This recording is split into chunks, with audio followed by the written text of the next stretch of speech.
وقال الله تبارك وتعالى أيضا وقرن في بيوتكن ولا تبرجن تبرج الجاهلية الأولى. معزز میرے دینی و اسلامی بھائیوں اور پردہ نشین اسلامی ماؤں اور بہنوں، آج کے خطبہ جمعہ میں جس عنوان پر میں خطاب کرنے جا رہا ہوں وہ ہے حجاب، عورت کے تحفظ کا اہم ذریعہ۔ معزز سامعین، آج کے جو حالات پیش آ رہے ہیں ہم تمام بخوبی واقف ہیں۔ دشمنان اسلام کی جانب سے اسلام کے مخصوص احکامات، مخصوص قوانین کو لے کر نشانہ بنانا یہ ان کی عادت بن چکی ہے۔ فرقہ پرست طاقتیں سیاسی مفاد کے لیے مختلف طریقوں سے فتنہ و فساد پھیلا کر معاشرے میں بے چینی، انتشار پھیلانے کی ہر ممکن کوشش کر رہے ہیں۔ انہی فتنوں میں ایک فتنہ ہے دشمنوں کی جانب سے اسکولز اور کالجز میں لڑکیوں کے لیے حجاب پر پابندی کا معاملہ۔ گزشتہ چند دنوں میں سوشل میڈیا پر ایک ویڈیو بہت زیادہ وائرل ہوئی کہ باپردہ حجاب والی، برقع پہن کر کالج کو آنے والی لڑکی پر فساد پسند عناصر ڈرانے دھمکانے کی کوشش کیے، مختلف نعرے لگائے گئے اور مختلف علاقوں میں، مختلف کالجز میں، خاص طور پر ایسے کالجز جہاں پر فرقہ پرست ذہنیت رکھنے والے مینجمنٹ، ذمہ دار ایک نیا شوشہ چھوڑے ہیں کہ لڑکیاں حجاب کے ساتھ اسکول میں، کالج میں داخل نہیں ہو سکتی، اور مختلف کالجز میں لڑکیاں اپنے حقوق کے لیے، حجاب کے لیے آوازیں اٹھا رہی ہے۔ اللہ سے دعا ہے کہ اللہ تعالیٰ ان کے عزائم کو مضبوط کرے، ان کے ارادوں میں کامیاب کرے، کیونکہ حجاب یہ مسلم لڑکیوں کا، خواتین کا حق ہے، کوئی پابندی نہیں لگا سکتا۔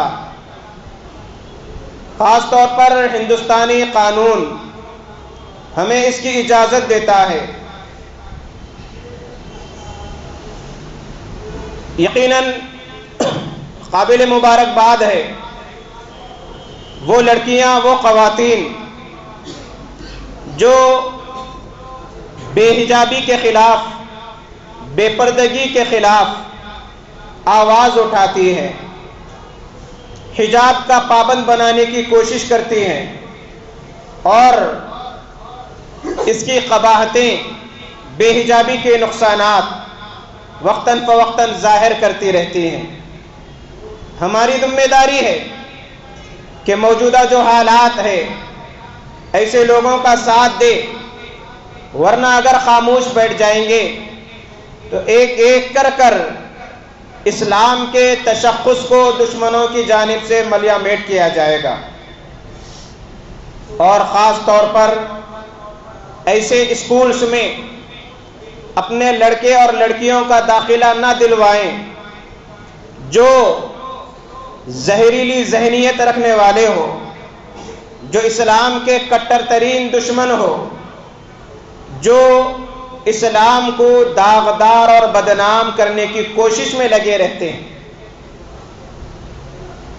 بعض ایسے اسکولز میں ہم اپنے بچوں کا داخلہ کروا دیتے ہیں جہاں پر اسکولز کا، کالج کا آغاز غیر مسلموں کے مذہبی عقائد، مذہبی رسومات سے ہوتا ہے، جہاں پر لڑکیوں کو پیجامہ تک پہننے کی اجازت نہیں ہوتی، منی اسکرٹ یا اسکرٹ پہن کر اسکول کو جانا لازمی ہوتا ہے۔ اور افسوس ہے ایسے والدین پر جو بچی بالغ ہونے کے باوجود بھی نہ اسے پردہ کرواتے ہیں، بلکہ ایسے اسکولوں میں فخر کے ساتھ بھیجتے ہیں کہ کیا کرنا، یہ اسکول کا قانون ہے، ورنہ ہماری بچی کو نہیں بٹاتے وغیرہ وغیرہ۔ معزز سامعین، یہی بچیاں جنہیں بچپن سے پردے کی تعلیم نہیں دی جاتی ہے، وہ بڑے ہو کر ماں باپ کے لیے، خاندان کے لیے، معاشرے کے لیے بدنما داغ بن جاتی ہیں۔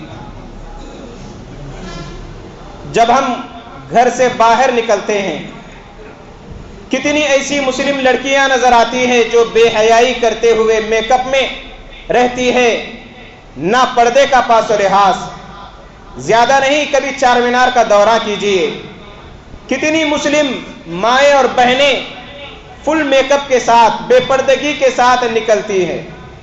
افسوس ہے ایسے سرپرستوں پر جو انہیں کھلے عام باہر پھرنے کی اجازت دی ہے۔ جو لوگ اپنے لڑکیوں، بہنوں یا بیویوں کو یوں ہی کھلے عام چھوڑ دیتے ہیں، وہ بے حیائی کی باتیں بھی کرتی ہیں، جاننے کے باوجود خاموش رہتے ہیں، بے پردہ پھرتی ہے، جاننے کے باوجود خاموش رہتے ہیں۔ ایسے لوگوں کو دیوس کہا گیا، اور ایسے لوگ جنت میں داخل نہیں ہوں گے۔ قیامت کے دن اللہ تعالیٰ ایسے لوگوں کی طرف نظر رحمت بھی نہیں کرے گا جو اپنے ماتحتوں کو بے حیائی کرتا ہوا دیکھ کر، بے پردگی یا اس انداز کی چیزیں کرتا ہوا دیکھ کر خاموش رہے۔ اب 14 فروری کو ویلنٹائن ڈے آنے والا ہے، دیکھیے معاشرے کا کیا تماشا ہوتا ہے، کس طریقے سے بے حیائی کا ارتکاب کیا جاتا ہے، بے حیائی کس طرح عام نظر آتی ہے، اور اس کو ماڈرنزم کا نام دیا جاتا ہے۔ اور اگر کوئی شریف زادی یا کوئی شریف ایسی چیزوں سے اجتناب کرنے کی کوشش کرتا ہے، معاشرے کو، خاص طور پر مسلمانوں کو روکنے کی کوشش کرتا ہے، اس پر تانے دیے جاتے ہیں، بے عزتی کی جاتی ہے، مذاق اڑایا جاتا ہے۔ ہماری ذمہ داری ہے کہ ہم اپنے لڑکے اور لڑکیوں پر نظر رکھیں، ان کا جائزہ لیتے رہے، انہیں دین کی صحیح سمجھ دے، شریعت کے احکامات انہیں بتلائے، ورنہ اگر تربیت نہ کی جائے تو پھر افسوس کرنے کے علاوہ کوئی چیز ہاتھ نہیں آتی۔ حجاب یہ عورت کی حفاظت کا ایک بہترین ذریعہ ہے۔ شریعت نے یہ حکم دیا ہے کہ لڑکی جب بالغ ہو جائے تو اسے باپردہ رکھے، باہر یوں ہی کھلے عام نہ نکلوائے، بلکہ پورے کا پورا پردہ کروائے۔ جب پردے کی بات آتی ہے تو پردہ سمجھتے ہیں برقع پہننے کو۔ شریعت نے جو حکم دیا یدنین علیہن من جلابیبہن، کہ جلباب اوڑھ لیا کریں. اور جلباب کہتے ہیں بڑی چادر کو، موٹی ایسی چادر کہ جس سے اوپر سے لے کے نیچے تک صرف ایک آنکھ کھلی رہے، باقی کی پوری چیزیں ڈھک جائے. یہ ہے جلباب، یہ ہے پردہ، یہ ہے حجاب. موجودہ جو برقع ہے وہ حجاب میں نہیں آتا، وہ تو پرکشش بنایا جاتا ہے بیچنے کے لیے. ایمبرائڈنگ کا ڈیزائن ہوتا ہے، نگ لگے ہوئے ہوتے ہیں، بالکل ٹائٹ ہوتا ہے. وہ پہننا یا عام کپڑے پہننے میں کوئی فرق معلوم نہیں ہوتا.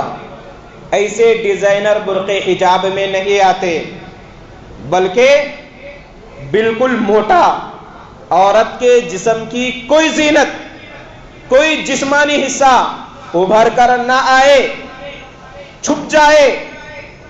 یہ ہے شرعی حجاب. آج حجاب کے نام پر جو برقعے بازاروں میں بک رہے ہیں، جو ہماری مائیں اور بہنیں پہن رہے ہیں، جو سرپرست دے کر خاموش ہے، سامنے ڈیزائن ہے، پیچھے ڈیزائن ہے، اسکارف یا اوڑھنی ڈالے ہوئے ہیں، اس پر ڈیزائن ہے. جب سورج کی روشنی اس پر پڑتی ہے تو اس کی جو چمک ہے آنکھوں کو مارتی ہے، نہیں دیکھنے والا بھی دیکھتا ہے. یہ منع ہے شریعت میں. جلباب یا اگر معاشرے کا ایک اصول ہے برقع پہنانا، تو ایسا برقع ہو جو بالکل موٹا ہو، سادہ سیدھا ہو، جس سے عورت مکمل چھپ جائے. کیونکہ نبی کریم صلی اللہ علیہ وسلم نے فرمایا المرأۃ کلھا عورہ، المرأۃ عورہ، کہ عورت چھپائی جانے والی چیز ہے، عورت چھپنے والی چیز ہے. اپنے آپ کو چھپائے وہ ہے حقیقت میں عورت. فَإِذَا خَرَجَتْ اسْتَشْرَفَهَا الشَّيْطَانُ، جب وہ گھر سے باہر نکلتی ہے شیطان اس کی طاق میں رہتا ہے. اسی لیے جب کبھی کسی گلی سے لڑکیاں گزرتی ہیں تو وہاں کے جو بیٹھنے والے ٹہرنے والے رہتے ہیں شیطان وسوسے ڈالتا ہے. اگر وہ شریف زادی نگاہیں نیچی رکھ کر چلی گئی کوئی بات نہیں، اگر وہ تماشا دیکھتے ہوئے بے حجابی کے ساتھ عطر لگا کر، میک اپ کر کے، پازیب پہن کر، پیروں کو زور سے ہوئے مار کر جب وہاں سے چلتی ہے تو پھر بے حیائی کا عام ہونا یقینی بات ہے. اسی لیے شریعت نے کیا حکم دیا؟ وَقَرْنَ فِي بُيُوتِكُنَّ، کہ عورتیں گھروں کو لازم پکڑے. وَقَرْنَ فِي بُيُوتِكُنَّ، کہ اپنے گھروں کو لازم پکڑے. سورہ احزاب آیت نمبر 33. کیا بتلایا گیا کہ ضرورت کے تحت اگر شادی شدہ ہے تو شوہر کی اجازت کے بعد گھر سے باہر نکل سکتی ہے. ضرورت کے تحت، اگر ضرورت نہیں ہے تو پھر نکلنے کی شریعت نے اجازت نہیں دی، حکم دیا کہ گھر میں رہے. کتنی ہماری ایسی بیویاں ہیں جو شوہر کو معلوم ہی نہیں ہوتا پورا پھر کر آتے ہیں. شوہر کی اجازت ضروری ہے گھر سے باہر نکلنے کے لیے. اگر سفر کرنا ہو تو محرم ضروری ہے. اسی لیے شریعت نے عورتوں پر جماعت کی نماز فرض نہیں کی تاکہ وہ گھر میں نماز پڑھے. جمعہ فرض نہیں قرار دیا جیسے مردوں کے لیے ہے. جمعے کے بجائے وہ ظہر کی نماز گھر میں ادا کرے گی. جہاد فرض نہیں کیا گیا. حج کے لیے بھی اگر نکلے تو پھر ساتھ میں کوئی محرم ضروری ہے، وہ تنہا حج بھی ادا نہیں کر سکتی. اتنی تاکید کی گئی. ام حمید رضی اللہ تعالی عنہا اللہ کے نبی صلی اللہ علیہ وسلم سے پوچھتی ہیں، اے اللہ کے نبی صلی اللہ علیہ وسلم، میری تمنا ہے کہ میں آپ کے ساتھ نماز پڑھوں، آپ کی امامت میں آپ کے پیچھے. تو اللہ کے نبی صلی اللہ علیہ وسلم فرماتے ہیں کہ ارادہ تو اچھا ہے لیکن تم اپنے گھر میں عبادت کرو، اپنے گھر میں عبادت کرو، اپنے گھر میں فرائض ادا کرو، اپنے گھر میں نماز پڑھو. ام حمید رضی اللہ تعالی عنہ فرماتی ہے اس کے بعد میں گھر کے ایک کونے میں عبادت کی جگہ بنا لی اور پھر وہیں پر عبادت کرنے لگی. اس کا مطلب یہ نہیں کہ عورتیں مسجد کو نہ آئے، اگر حالات سازگار ہیں، پردے کا پورا انتظام ہے، تو پھر عورتیں مسجد کو آج کے دور میں آ سکتی ہیں تاکہ کچھ دین کی باتیں سیکھ سکے، تاکہ کچھ مسئلے مسائل معلوم ہو سکے، تاکہ جو ساتھ میں چھوٹی لڑکیاں رہتی ہیں وہ دین سمجھ سکے، نماز سمجھ سکے۔ تو شریعت نے کیا حکم دیا کہ ضرورت کے تحت باہر نکل سکتی ہے، ضرورت کے بغیر باہر نہ نکلے۔ ہمارے پاس کیا ہے، بازاروں کا جائزہ لے، گھر کی کسی ایک خاتون کو کوئی چیز خریدنا ہوتا، ساتھ میں 2-3 کو لے کر جاتی، پورا پھر لے کے آتے۔ شریعت اجازت نہیں دیتی ایسی چیزوں کی، ضرورت کے تحت نکلنے کی اجازت ہے۔ اس کے بعد دیکھیے ابن حبان کی جو روایت ابھی پیش کی گئی، المرأۃ عورہ فاذا خرجت استشرفها الشیطان، عورت چھپائی جانے والی چیز ہے، جب وہ گھر سے نکلتی ہے تو شیطان طاق میں رہتا ہے کہ کب اس کو بدنام کرے، کب اس کو بے پردہ کرے، کب لوگوں کے لیے اس کو ورغلائے۔ اور ایک بات خواتین خاص طور پر سنیں، اللہ کے نبی صلی اللہ علیہ وسلم نے کیا فرمایا، وَأَقْرَبُ مَا تَكُونُ مِن رَحْمَةِ رَبِّهَا وَهِيَ فِي قَعْرِ بَيْتِهَا، کہ عورت رب کی رحمت کے سب سے زیادہ قریب اس وقت ہوتی ہے جب وہ اپنے گھر کے اندر ہوتی ہے۔ عورت اپنے رب کی رحمت کے قریب اس وقت ہوتی ہے جب وہ گھر کے اندر موجود رہتی ہے۔ تو کیا پتا چلا، شریعت نے کیا حکم دیا کہ بغیر ضرورت کے باہر نہ جائے، ضرورت کے لیے جانا ہو تو آداب بتلائے گئے کہ باپردہ ہو کر نکلے، بے حجابی کے ساتھ نہ نکلے، خوشبو لگا کر نہ نکلے، پازیب پہن کر نہ نکلے، بجنے والے زیورات نہ پہنے، اپنی زینت کا اظہار نہ کرے۔ شریعت نے یہاں تک حکم دیا کہ راستے میں جب چلے تو بیچ راستے سے نہ چلے، راستے کے کونوں سے چلے تاکہ آپس میں اختلاط نہ ہو۔ بہرحال مجھے وقت اجازت نہیں دے رہا، ایک آخری بات بتلا کر اپنی بات کو میں ختم کرتا ہوں کہ جب بات اختلاط کی آتی ہے، لڑکے اور لڑکی کی ملنے کی، تو ہمارے معاشرے میں ایک عام چیز یہ ہے جسے کوئی برائی نہیں سمجھا جاتا کہ جن لڑکوں کا یا لڑکیوں کا رسم ہو جاتا ہے وہ ماں باپ کی اجازت کے بعد باہر پھرنے جاتے ہیں۔